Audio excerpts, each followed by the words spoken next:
everybody, my name is Alison Dreith. I'm the Executive Director at NARAL Pro-Choice Missouri.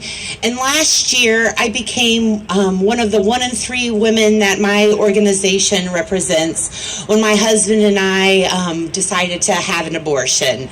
At that time, Justice Scalia had just passed away, and I needed to share my abortion story publicly for 3 reasons, I guess. One, because we hear all the time that millennial women don't know where we came from, but I see brave millennial women and women who are having abortions now sharing their abortion stories daily, and I needed to share mine as well to be a part of that and stand by my sisters who do that on a daily basis. The second reason was because, as I mentioned, Judge Scalia had just passed away, and we knew that the next justice could change Roe v. Wade to either protect it or to dismantle it.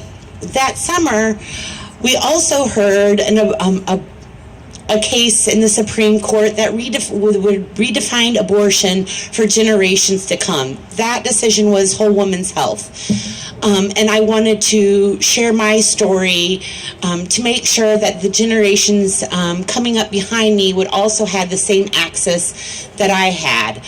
So, unbeknownst to me, I wrote my op-ed to share my abortion story, and it was published the same day that the whole woman's health decision came down, where we won, and it reaffirmed once again a woman's constitutional right to access the abortion or medical care that she needs, wants, and deserves.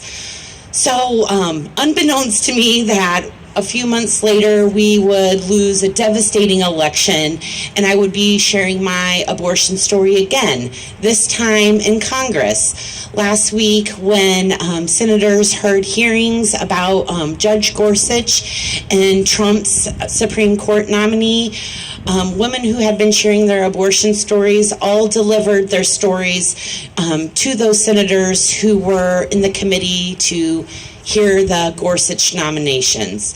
So my story was once again delivered to Senator Claire McCaskill and Senator Blunt in hopes that all of these stories coming out of Missouri and all of the legal challenges that we face, I, for one, decided to have my abortion across the river in Illinois because Missouri is the 3rd most restrictive state in the country with one remaining provider left, and that's here in St. Louis.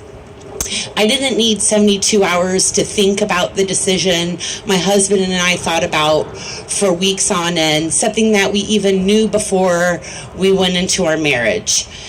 So I'm here today to stand with all of those women who have shared their stories, who haven't shared their stories, to say, we won't go back, we won't be punished, and we will continue objecting and resisting the Trump administration, his Supreme Court nomination, and this whole regime.